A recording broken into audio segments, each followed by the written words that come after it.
Are you looking to speak up for the ocean in 2023? Then this episode is definitely for you.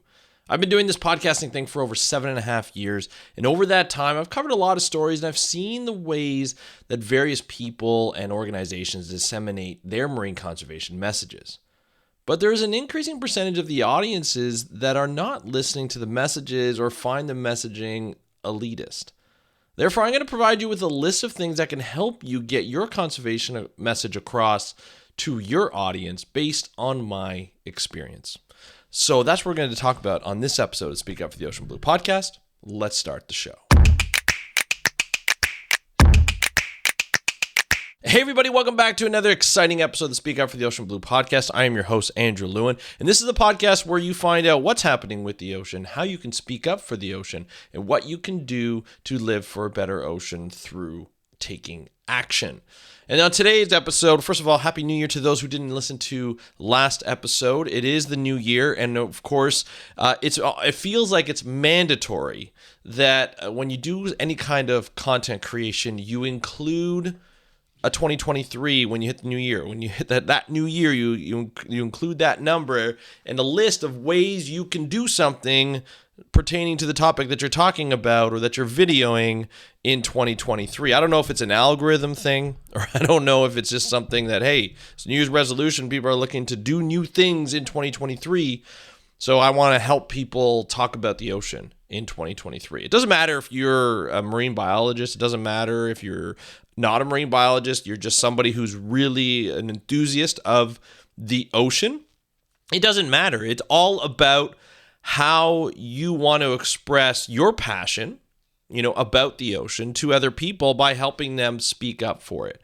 And so I've compiled a list of 5 things that will help you talk about the ocean and speak up for the ocean in ways in regards to conservation in general, because this is a marine conservation show, to help get your message across and help build that reputation where people are going to come to you as a resource. Now, there are ways of getting your message out there, and you've seen it online for different topics. There are ways you can be controversial and try and get people, hardlined conservationists or hardlined whatever it is. You can get people on your side. There's always going to be people who are on your side, but then there's going to, depending on how hardlined you go and the way you do it, there's going to be people who are against you. And they'll be a little bit more extreme. And so what the list that I compiled, the things that I've been trying to do, certain things I've been successful at certain times, other things I haven't been successful at other times.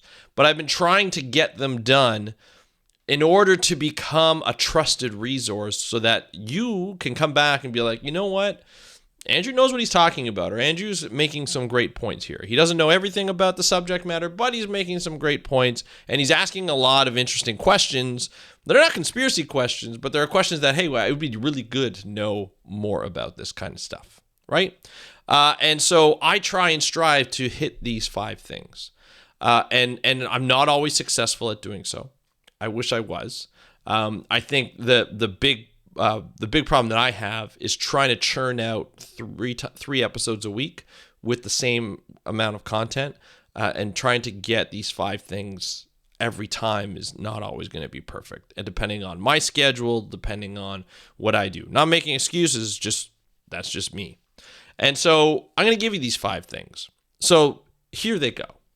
The first thing is be a scientist, be transparent. Okay. And that means give the details on what's happening, right? Give the details on everything. I think there's a difference between saying, hey, stop eating, like we're overfishing, so stop eating seafood. There's a difference in saying that compared to, hey, overfishing is really complex. There are certain places that overfish and certain fish that are overfished, and there are other ones that are actually fairly sustainable.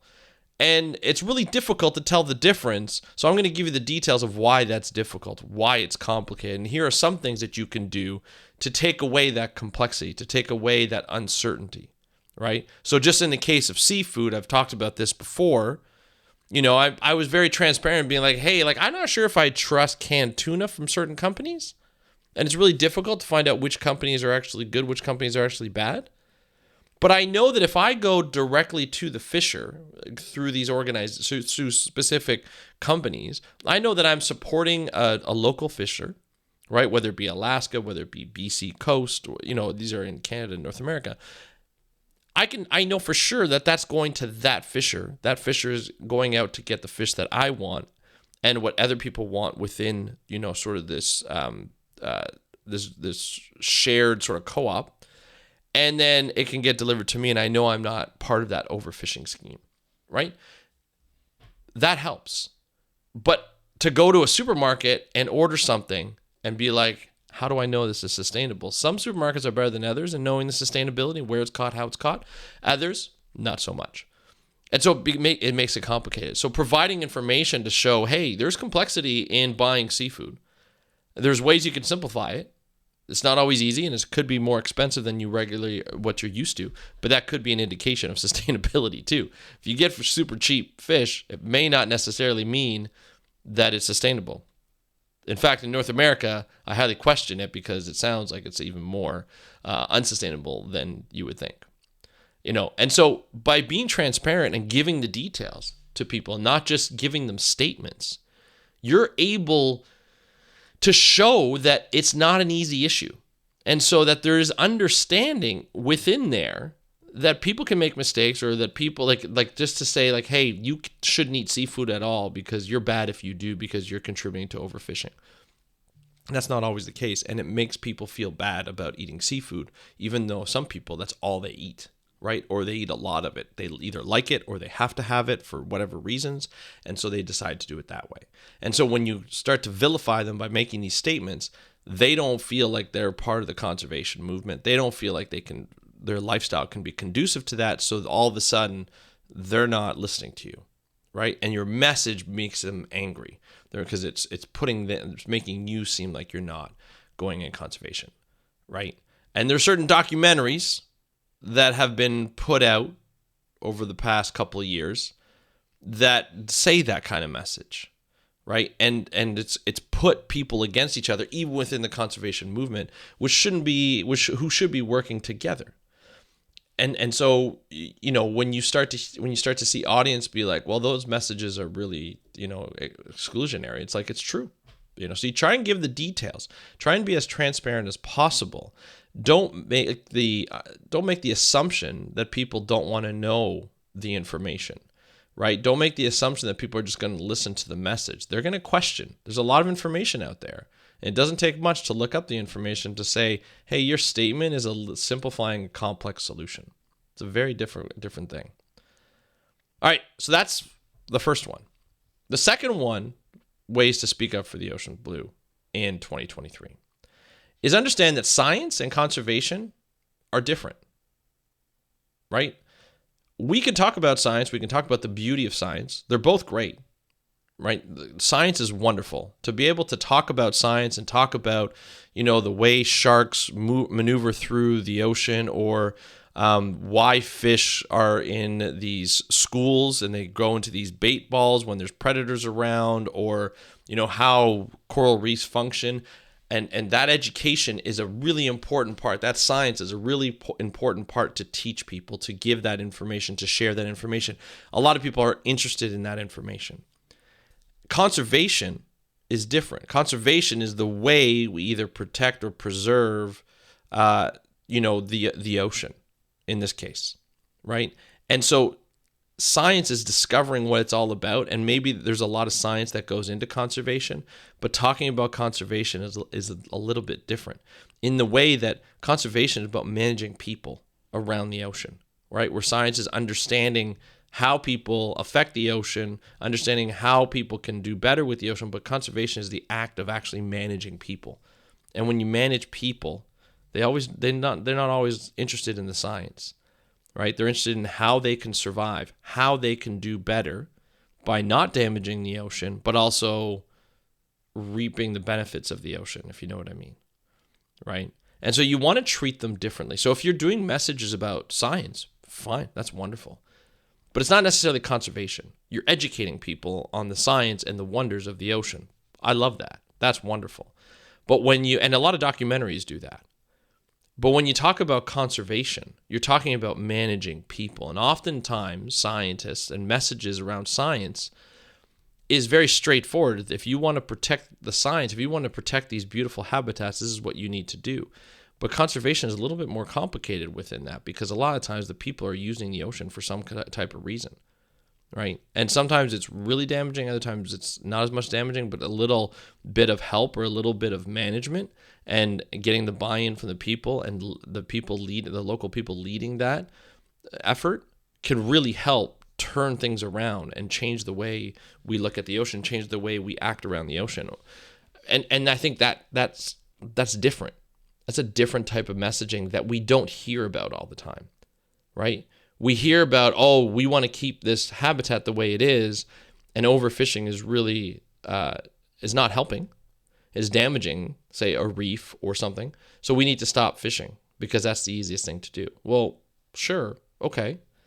But what about the people who fish, the people who depend on the food from the fishing, the people who depend on the money from selling those fish? What about them? They've been doing this for thousands of years, potentially. And all of a sudden now you're taking it away because we're seeing damage, which is probably cumulative. It's not just overfishing. How do we manage the people? How do we tell the people, you just have to stop fishing? They're not going to like that. They can't stop. That's their livelihood, right? It's the same thing with, fossil fuel industry, right? As much as I hate the fossil fuel industry, you have the people who work for the fossil fuel industry, are on the ground. And, I've heard it, Canada has this history with the fossil fuel industry. You have people in Alberta who depend on the money from the fossil fuel industry in the tar sands, right? And they will work their butt off. And then if the shares are good and people are doing well with the fossil fuel industry, they get paid. If not, they're out of work. And then people are like, well, if we go to renewable energies, we'll just teach them. And I've said this myself, we'll just teach them how to do something else. Well, is that as easy as it looks? How long are they going to go without being paid? They need to feed their families now. They need to live now, right? It's not just a long-term thing. They need to live now. And it's made things very complicated in the understanding of what's happening in Alberta compared to the rest of the country, right? And as if you follow that type of politics, it's made things very difficult, not only in just that aspect, but in other aspects as well. So understanding that science and conservation are different and treating them differently is really important. So if you have a podcast or messaging on science, it's not necessarily, you're doing one aspect of conservation, but a lot of the times you need to talk about conservation as well in a different light, in my opinion. And that will help, I believe, in helping people understand what conservation is about. All right, the third thing. You might not know everything about the ocean, so don't be so hard on yourself. And this is something I've had to tell myself a number of times. As a marine biologist, especially, I'm expected to know a lot about the ocean, a lot about animals, a lot about habitats, a lot about ocean processes and things like that. And I used to try and remember everything. And I felt bad if I didn't know something, and a lot of people get stuck in that position. When people ask you questions, people who are not scientists, who are just curious about the ocean, it's like, hey, what happens if we did this? And sometimes they're really good questions. And you're like, I've had to say, I have no idea. I'm like, that's a fantastic question. I'm like, let me look that up and I'll get back to you. And I've done that before. But other times I've just had to say, I have no idea. That's a great question. I wonder what kind of research is being done there. I have the person look it up, or I'll look it up myself. But I've come to just sort of almost the satisfaction of just being like, you know what? I don't know. Or it's a great question. People who are not scientists, people who are not within the conservation world, tend to have really interesting questions. I find people who are entrepreneurs, especially, ask a lot of questions and ask a lot of really good questions because they're in the business of solving problems as entrepreneurs. And so when they ask a question, they're like, how do we stop this? So for instance, one of the questions that would be great to know, it's not necessarily marine biology related, but I can do one. Well, here's one that's marine biology related. What is the damage to the marine environment that's going to be done according to for deep sea mining? And that's a question I can't answer. I'm not sure if anybody can answer. We can answer portions of it. We can assume what could happen, but there hasn't been a lot of studies because we just don't know, because it hasn't been done enough, or it hasn't been done in order to predict what's going to happen, right? Or extrapolate what's going to happen. we know just based on our history that there's not a lot of stuff that's going to be good out of it from an ocean perspective. But it's also, hey, what's going to happen? It's a great question. The other question that an entrepreneur would probably be like, which I would love for an entrepreneur to ask and help solve is, can we not? Is there a way that we can use electric vehicle batteries or cell phone parts for circuits that are not from metals that come from the ocean, or that can be created in a lab, right? Or that can be manufactured instead of mined? Wouldn't that be nice? Because then we don't have to worry about the deep sea impact from deep sea mining. Then we don't have to worry about,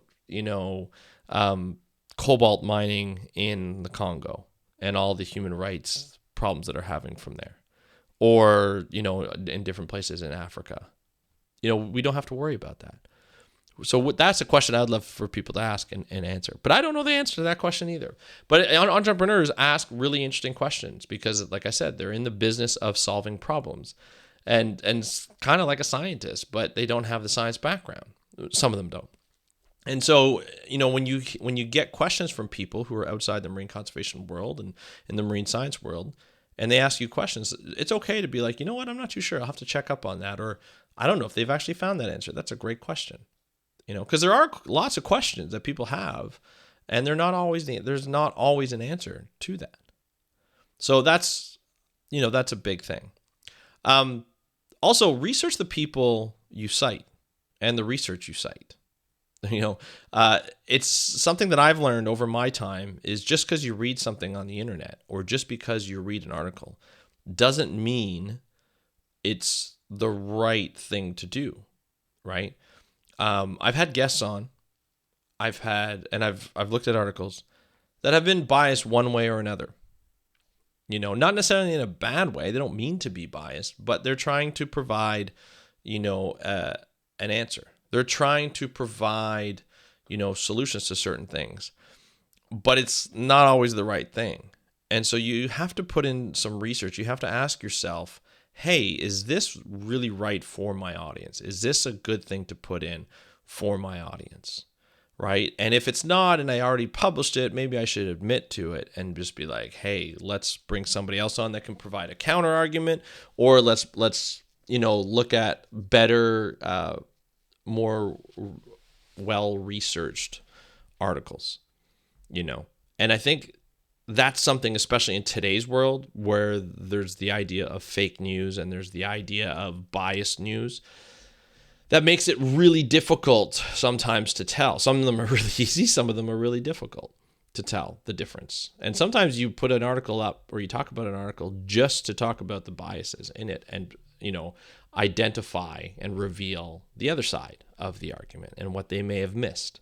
So just be careful of who you cite. Also, the people you cite, when you're looking at people, there's a lot of sayings going around, in the ocean about marine conservation in the ocean. And it's really easy to get caught up in those sayings, but those sayings are simplified for reasons because it's easier to market. It doesn't always necessarily make it the truth, and things change over time. And by doing that, by always repeating those sayings and without knowing where it came from, the source or where it came from, and understanding what that means, what they actually meant at that time, that's just the way. Like you need to identify that. You need to make sure that the people who are saying it are correct, factually correct, or else identify the problems. One thing in science, and it goes to transparency. One thing in science, when you do a science paper, you'll often read sometimes the scientists almost poke holes in some of the research that they've done, some of the methods that they've done, or some of the results that they've received because of the methods or because of the study. They'll identify some of the gaps or maybe some of the, I'm trying to look for the word. I can't think of the word. The word is vulnerability. The vulnerability within the study. So saying, hey, we're using this method, or we used this method when we got this result, but maybe in this method we didn't use the right materials, or maybe if we used a different material, this could be it. So they're trying to make it better.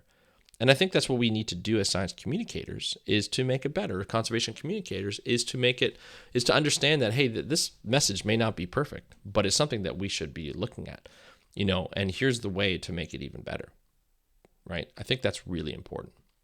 So understand when you research or you cite people, make sure you understand where you're citing it from. Make sure you understand the sources of the original sort of saying that you're citing or that you're using. I think that's really, really important.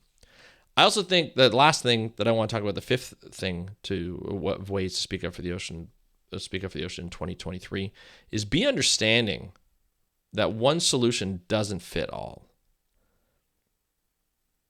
That's a big one. There's been a lot of,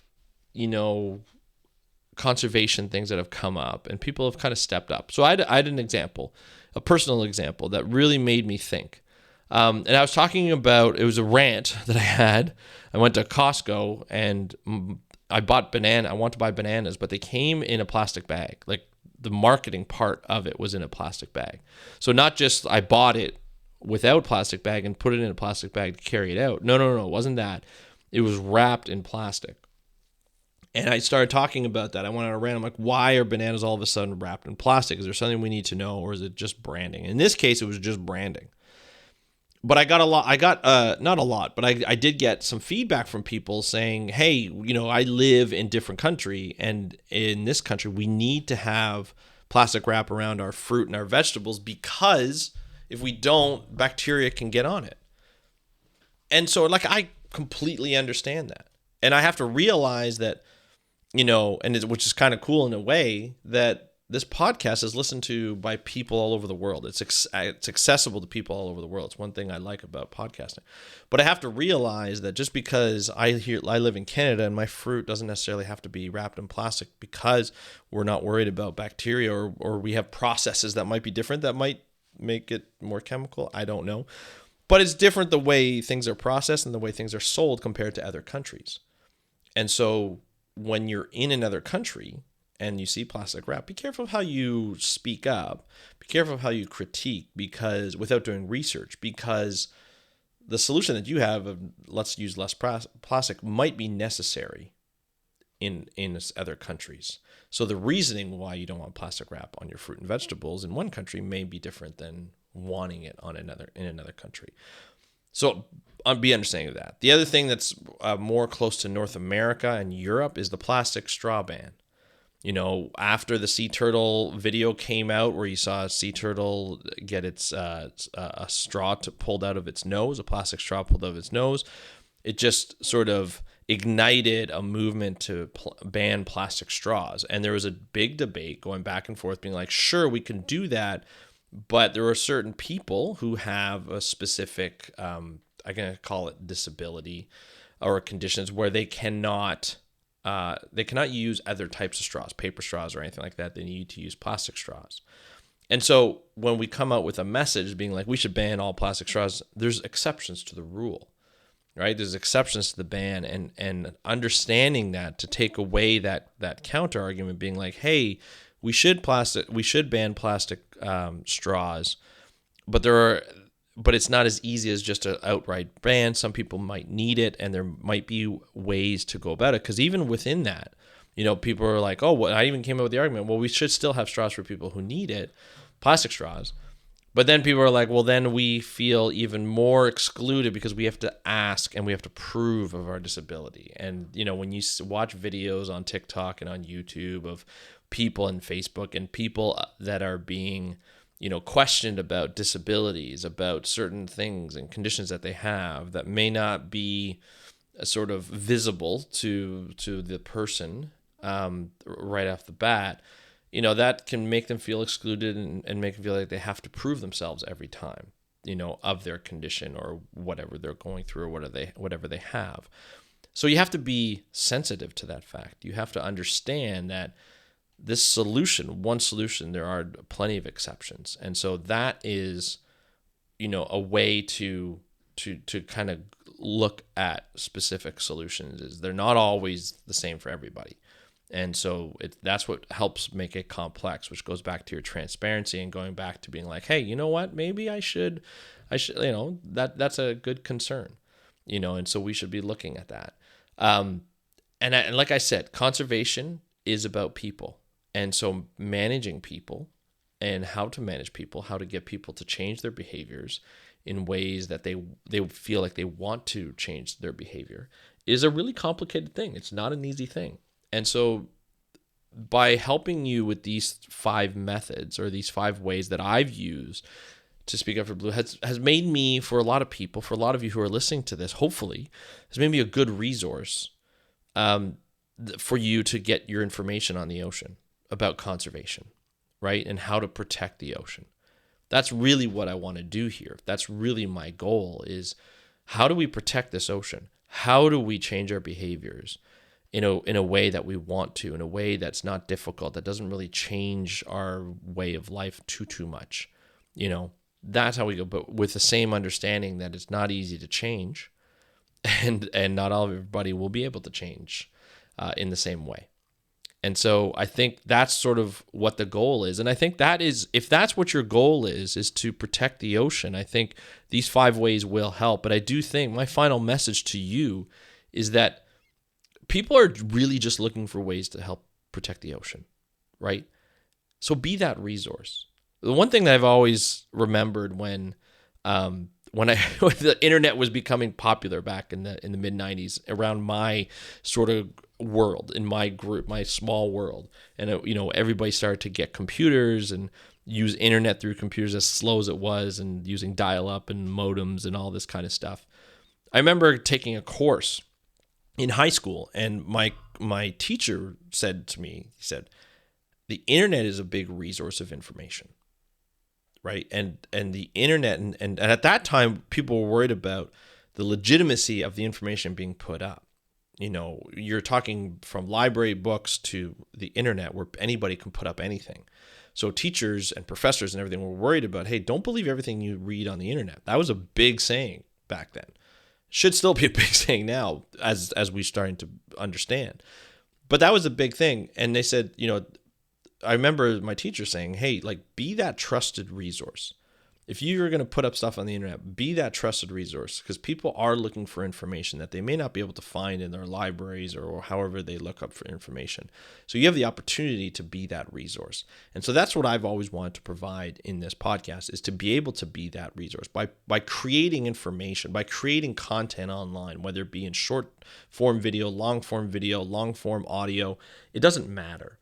The idea is to be that resource. And if I can do that in my life, then I've succeeded, right? But I use these 5 things that I've talked about in this episode to help drive me, to help make sure that I become that trusted resource. I may not always be perfect. I may make mistakes. I probably will make mistakes, but I try and own up to those mistakes. I try and do things better, and I try and offer ways of being that resource in different ways of being entertaining, whether it be audio, whether it be video, whether it be certain formats, or however. And I think that's sort of what I am going to try and continue to do in 2023 as I try to explore different platforms and content on different platforms other than audio podcasting, which I'll talk about in the next episode. But that's it for this episode. Next episode, I will be talking about sort of my goals in 2023 and how I plan to sort of expand my content creation, and where I'm going to expand it to, and how I'm going to expand it, and what I'm going to do. So if you're looking to, speak up for the ocean blue, and you're looking to try and do things either similar to me or something like me, or even something completely different, but you are interested in what I have to say, please tune in to the next episode. I'd love to hear your feedback on this episode as well as every other episode. You can hit me up on Instagram. Just DM me on Instagram at SpeakUpForBlue. Or you can go to our website, speakupforblue.com, and just send an email through the Contact Us page. I get that directly, and I would love to hear from you. So that's it for today's episode. Again, I hope you're having a great new year so far, a great start to 2023. And I want to thank you for listening to this episode of the Speak Up for the Ocean Blue podcast. We'll talk about the name of the podcast in the next episode as well, and the reason why I'm going to change it. And that's it for today's episode. I'll leave you with that. So thank you so much for listening to this last episode of the Speak Up for the Ocean Blue podcast. The podcast is staying the chain. We're changing the name. I'm your host, Andrew Lewin. Thank you so much for listening. Have a great day. We'll talk to you next time, and happy conservation.